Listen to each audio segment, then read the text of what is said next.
jufti halolimni hamma kamchiligini Alloh qodir qilgancha qilib beraman, ya'ni ro'zg'ordagi boshqa.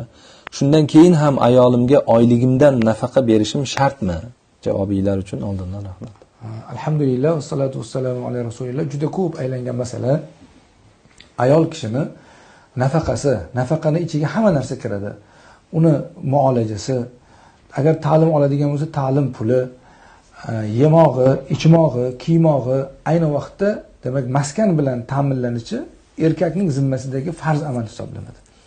Erkak shularni hammasini qilib bo'lgandan keyin endi bu yog'iga ayoliga har zamonda ozgina mablag'ni berib, shu mablag'ni ham u ehson yoki o'zining shaxsiy ishlariga qilib turishligini ta'minlashi, demak erkak kishining qo'shimcha farz bo'lmagan, demak uning uchun muruat vazifasi hisoblanadi. Shunday ekan, ayoliga har zamonda ehson qilishi uchun yoki shaxsiy ehtiyojlari uchun nimadir berib tursa, inshaalloh yaxshi bo'ladi.